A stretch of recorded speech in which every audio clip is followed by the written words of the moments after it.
베드로 서신서는 책의 이름처럼 베드로 사도를 통해 쓰여진 서신입니다. 사도 베드로는 소아시아 지역에 있는 본도와 갈라디아, 또 갑바도기아, 또 아시아, 그리고 비두니아 지역에 흩어져 있는 성도들에게 회람 형식의 편지를 쓰게 되는데 그것이 바로 베드로 서신서입니다. 베드로 서신서는 기쁨의 서신, 또 소망의 서신, 또 보배의 서신이라고도 불려지게 됩니다. 그 이유는 이 베드로 전후서에 기쁨의 이야기, 소망의 이야기, 보배로운 이야기들이 많이 기록되기 때문입니다. 근데 실제로 이 베드로 서신서를 읽어보면 각 장마다 계속 반복되는 단어가 있는데 그것이 뭐냐면 고난이라는 그러한 단어입니다. 당시 초대교회 성도들은 예수님을 믿는 것 때문에 그리고 복음을 전하는 것 때문에 많은 고난과 핍박을 당하게 됩니다. 때로는 로마인들에게 또는 유대인들에게 또 이방인들에게 많은 괴롭힘을 당했습니다. 베드로 서신서가 쓰일 당시가 AD 64년경으로 추정합니다. 근데 이때가 언제냐면 바로 로마의 황제였던 네로 황제의 기독교 핍박이 아주 가중되던 그러한 때였습니다. 우리가 아는 것처럼 이 네로 황제는 그 당시에 로마에 큰 대화재가 있었죠. 그런데 그 화재의 원인을 기독교인들로 지목을 합니다. 그래서 기독교인들을 잡아 가두고 죽이고 이런 일들을 자행하게 되죠. 당시의 기록에 보면 이 기독교인들을 잡아가지고 양의 가죽을 딱 씌운 다음에 사자굴에 굶주린 사자에게 던졌답니다. 그럼 사자들은 양인 줄 알고 그냥 잡아먹는 것이죠. 또 심지어는 그 공원에 횃불을 밝히는데 기독교인들에게 타르를 발라가지고 그렇게 횃불로 썼다는 기록까지 있습니다. 좀 무시무시한 그런 핍박이고 고난이죠. 상상할 수 없는 그런 고난을 당시 기독교인들은 당했습니다. 그래서 베드로 사도는 그러한 초대교회 성도들에게 이 서신서를 통해서 그들을 위로하고 격려하고 소망을 주는 그러한 메시지를 전하게 됩니다. 근데 말씀드린 것처럼 각 장마다 고난에 대한 이야기가 나온다고 했죠. 그래서 베드로전서 1장 6절에 보면 이런 말씀이 나옵니다. 그러므로 너희가 여러 가지 시험으로 말미암아 잠깐 근심하게 되지 않을 수 없으나 오히려 크게 기뻐하는도다. 또 2장 20절에도 보면요. 죄가 있어 매를 맞고 참으면 무슨 칭찬이 있으리요. 그러나 선을 행함으로 고난을 받고 참으면 이는 하나님 앞에 아름다우니라. 전서 3장 14절에 보면 그러나 이를 위하여 고난을 받으면 복이 있나니 그들이 두려워하는 것을 두려워하지 말고 근심하지 말라. 4장 14절입니다. 너희가 그리스도의 이름으로 치욕을 당하면 복 있는 자로다. 영광의 영 곧 하나님의 영이 너희 위에 계심이라. 각 장마다 어떤 이야기가 나옵니까? 고난과 치욕과 또 매를 맞고 참고 이런 일들이 계속 일어났다고 하죠. 근데 하나같이 공통점이 있습니다. 그것이 뭘까요? 바로 그 고난에 대해서 이야기하면서 이 말씀을 천천히 묵상해 보면 그 고난이 기쁨이다 이런 이야기를 합니다. 그리고 그 고난이 하나님 앞에서 아름답다 이렇게도 말하고 또 그 고난이 복이다. 그러면서 고난당하는 자들이 복된 자다 이런 이야기를 지금 하고 있습니다. 그래서 4장 12절 13절에 보면 이렇게 말씀합니다. 사랑하는 자들아 너희를 연단하려고 오는 불시험을 이상한 일 당하는 것 같이 이상히 여기지 말고 오히려 너희는 그리스도의 고난에 참여하는 것으로 즐거워하라. 이는 그의 영광을 나타내실 때에 너희로 즐거워하고 기뻐하게 하려 함이라. 여기 보면 고난에 참여하고 또 고난에 동참하는 그런 이야기를 하면서 뭐라고 말합니까? 즐거워하라. 또 기뻐하라. 이런 이야기를 지금 하고 있습니다. 그리고 우리 종종 보면 이 고난을 즐기는 사람들이 있죠. 정확히 말하면 모험을 즐기거나 또 모험을 좋아하는 그런 사람이죠. 그래서 그런 스포츠도 있습니다. 익스트림 스포츠라고 해가지고 요즘에는 막 험한 산길을요 자전거를 타고 내려옵니다. 그냥 내려오는 것도 힘든데 자전거를 타고 내려오는 거예요. 그게 스포츠예요. 조그만 배를 타고 막 협곡을 타고 급류를 타고 막 그냥 넘어질 것 같고 뒤집힐 것 같은 그런 배를 타고 내려오는 그런 경기도 있잖아요. 그리고 맨손으로 막 절벽을 그렇게 기어 올라갑니다. 아무것도 없이 며칠 동안 산속에 들어가가지고 정말 며칠 동안 버티는 거예요. 그런 생존 게임도 있고. 예전에 어떤 집사님이 이제 마라톤을 하시는 집사님이 있었습니다. 이분은 취미로 이제 그렇게 마라톤을 하시는데 평소에도 이렇게 조금씩 운동을 하지만 이렇게 마라톤 대회가 있으면 꼭 참석을 하신대요. 이런 마라톤이 얼마나 힘듭니까? 운동 선수들도 힘든데 일반인이 그 풀코스를 다 뛰는 게 얼마나 힘들겠어요. 그래서 제가 이거 힘들지 않냐고 그랬더니 그분이 하는 말이 죽을 만큼 힘들대요. 근데 그런 거를 운동 선수도 아니고 왜 그렇게 뛰냐 했더니 이분이 뭐라고 하시냐면 막 달리다 보면 힘이 들잖아요. 막 숨이 차잖아요. 그러면 숨이 차다가 이 코까지 딱 온답니다. 그래서 꼴깍 죽을 것 같을 때까지 뛴대요. 근데 그때까지 딱 뛰면은 희열이 있다는 거예요. 뭐 당연히 다 뛰고 나면 내가 이 풀코스를 다 뛰었다라는 그런 성취감이 있겠죠. 만족감이 분명히 있을 것입니다. 이처럼 사람들은 때로 고난과 어려움을 자청하는 그런 사람들도 있어요. 그러나 이것은 자신의 기쁨과 즐거움을 위해 자청하는 것이죠. 어쩔 수 없이 고난을 당해야 하고 어려움을 당하는 것과는 전혀 다르죠. 오늘 이 베드로 서신서는 자신들이 고난을 자청한 것이 아니라 어쩔 수 없이 당하는 고난과 환난을 의미하죠. 그런데 어쩔 수 없이 당하는 고난과 환난과 핍박도 어떻게 하라고요? 기뻐해라, 즐거워해라 이렇게 말한다는 거예요. 여러분 어떻게 기뻐하고 즐거워할 수 있을까요? 오늘 이 베드로 서신서에는 그 이유를 분명히 우리에게 말합니다. 모든 고난과 핍박 속에서도 어려움 가운데서도 기뻐하고 즐거워할 수 있는 이유는 은혜의 하나님께서 우리와 함께 하시기 때문입니다.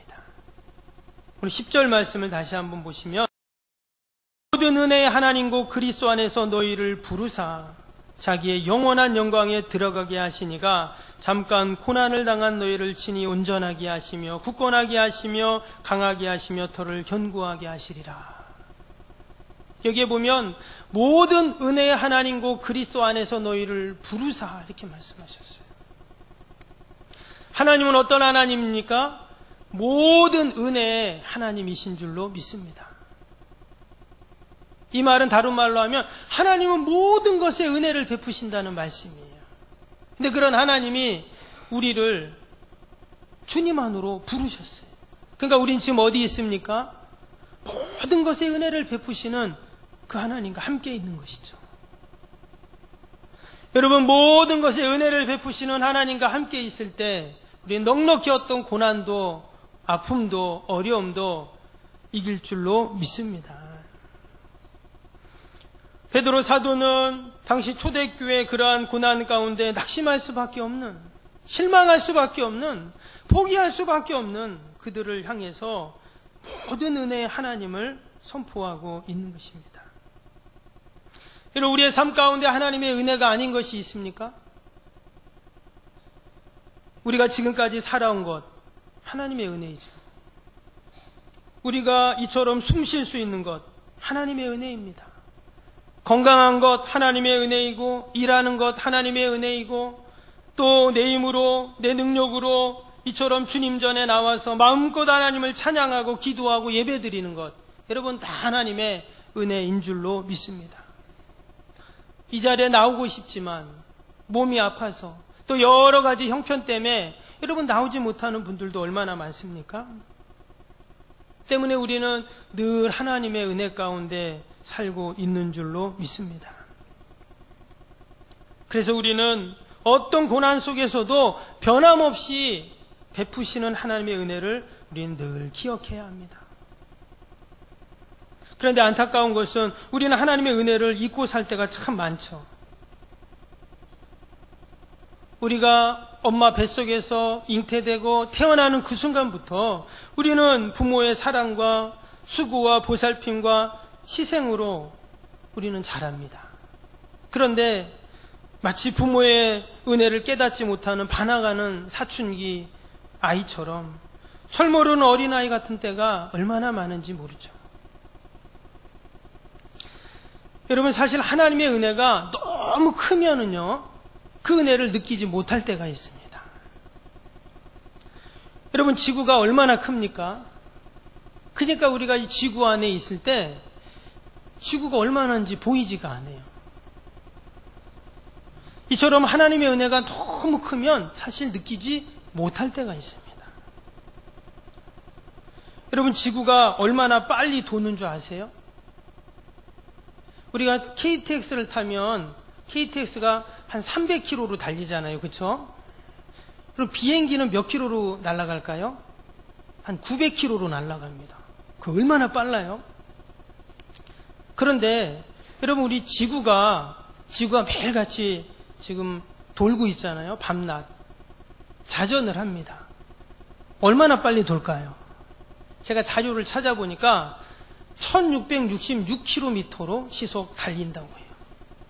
나는 그냥 가만히 있는 것 같은데 이 지구라는 마치 비행 접시가 그 자리에서 시속 1666km로 달리고 있는 거예요. 돌고 있는 거예요. 그럼 여러분, 그냥 지구만 돕니까? 또 태양을 한 바퀴 돌잖아요. 1년이면. 그쵸? 근데 그걸 공전한다고 하잖아요. 근데 태양을 한 바퀴 도는 속도는 얼마나 빠른지 제가 찾아보니까 10만 7천 킬로로 시속 10만 7천 킬로미터로 달리고 있어요. 좀 상상이 안 되죠? 그냥 가만히 있는 것 같은데 지금 어마어마한 속도로 지구가 돌고 또 태양 주위를 달리고 있어요. 그러면 태양 주위만 도는가? 그렇지 않죠? 우리 태양을 합쳐서 우리 여러 지구 옆에 뭐 수성, 금성, 목성 있잖아요. 이 태양계가 또 우리 은하라는 거대한 은하를 또 돌고 있어요. 근데 그 속도는 얼마나 큰지 그거는 시속도 아니고 초속입니다. 초속 200km로 달린다는 거예요. 별로 감이 안 오시죠? 예. 이번에 태풍 링링이 불었잖아요. 얼마나 많은 피해가 있었습니까? 근데 풍속 그 속도가 초속 40에서 50m 있다고 해요. 그러니까 똑딱 1초에 40m, 50m 가는 거예요. 근데요, 이 지구는요, 똑딱 하는 사이에 200km를 간 거예요.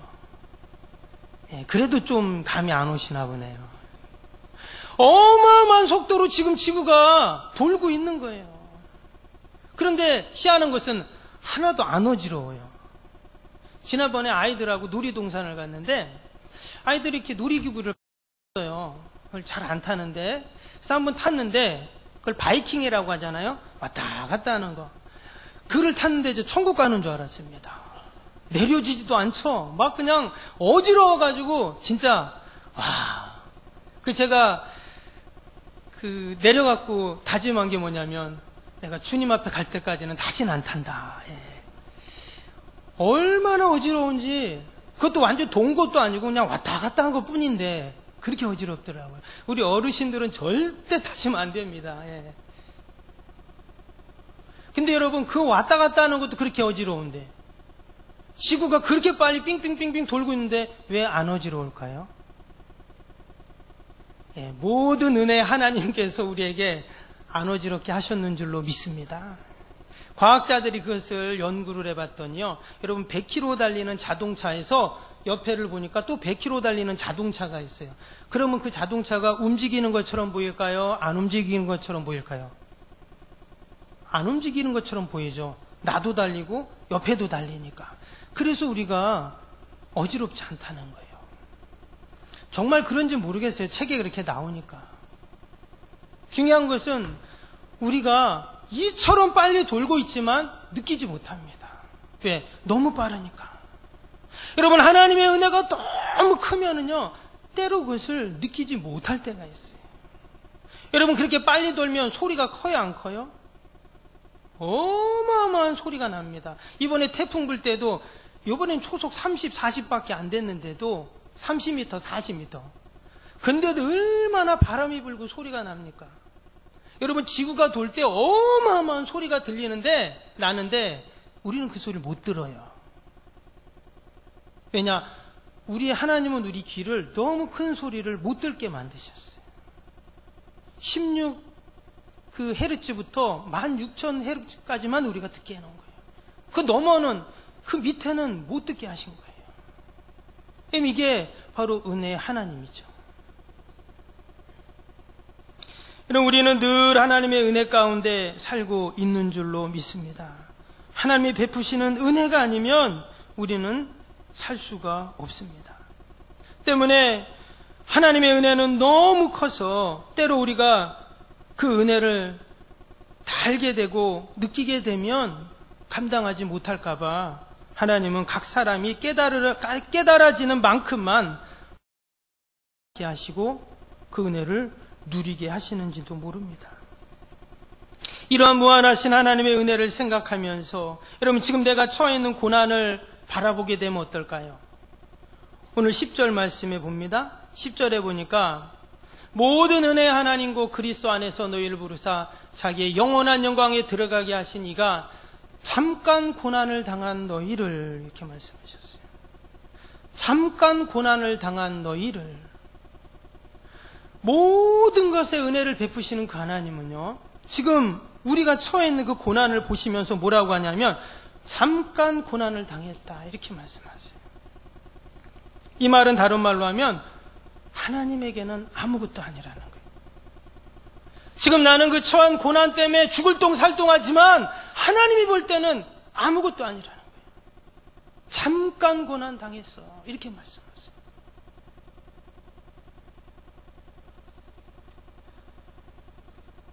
이것은 우리가 당한 고난을 무시하거나 또 내가 당한 고난을 과소평가한다는 게 아닙니다. 그만큼 하나님의 은혜가 크다는 거예요. 이어지는 말씀을 봅니다. 하나님의 은혜가 고난당한 나를 어떻게 하십니까? 나를 친히 온전하게 하시고 굳건하게 하시며 강하게 하시며 털을 견고하게 하신다.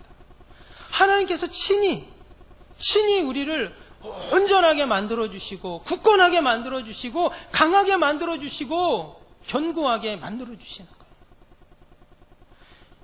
결코 내가 혼자 온전해지고 강해지고 견고해지는 게 아닙니다. 하나님이 친히 그렇게 만들어주시는 거예요. 어떠한 방법을 통해서라도 사람을 만나게 해주시든지 그런 환경을 처하게 하시든지 그런 지혜를 주시든지, 그것도 아니면 시간이 지나면 아무튼 하나님이 만들어주세요. 친히. 이러한 모든 은혜의 하나님을 우리가 늘 의지하고 또한 바라볼 수 있기를 바랍니다. 때문에 우리가 처한 고난, 그 고난은 도리어 나를 견고하게 만들어 주실 줄로 믿습니다. 만들어 주실 줄로 믿습니다. 여러분, 계속 고난 가운데 있길 원하는 사람은 아무도 없잖아요. 고난에서 벗어나길 원하고 고난을 통해 내 더 견고해지길 원하죠. 여러분, 남자들은 군대 가잖아요. 여러분, 처음에 군대 가면 훈련소에서 얼마나 힘든지 모릅니다. 왜 그럴까요? 그냥 사회생활 하다가, 그런 생활 안 하다가 가가지고 그런 훈련을 받고 얼마나 힘듭니까? 근데 희한한 거는요, 그 몇 주밖에 안 되는데 그 몇 주 훈련 받으면 나중에 그 자대 배치 받기 전에는요 완전히 군인이 되어 있어요. 왜 그럴까요? 그 훈련 고난이 그들을 이렇게 만든 것이죠. 여러분, 하나님의 은혜는 우리를 견고하게 만들어 주시는 줄로 믿습니다.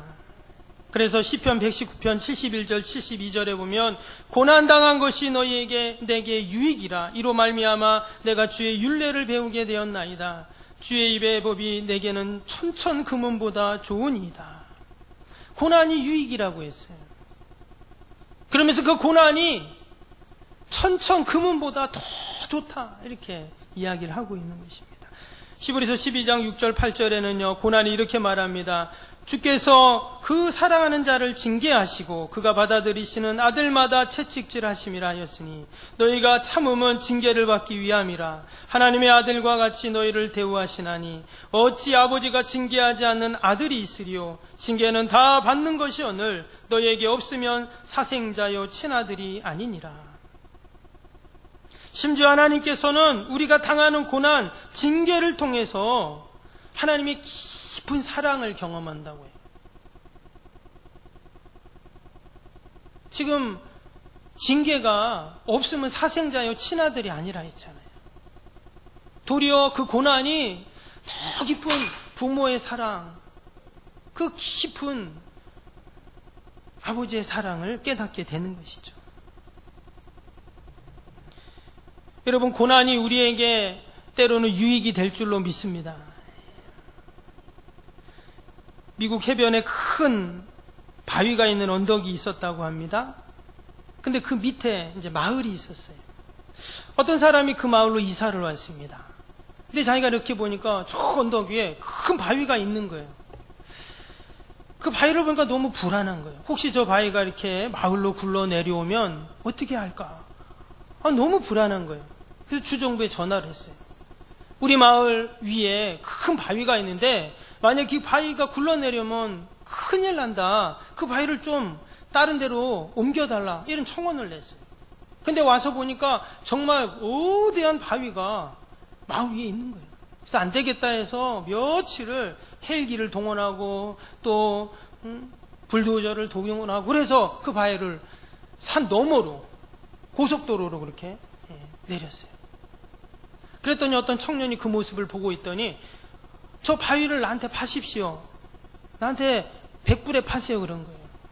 그랬더니 이 사람들이 그 지금 옮겨야 되잖아요. 얼마 비용이 많이 들어요. 잘 됐다 하고는 그 사람 정말 팔았대요. 100불 주고.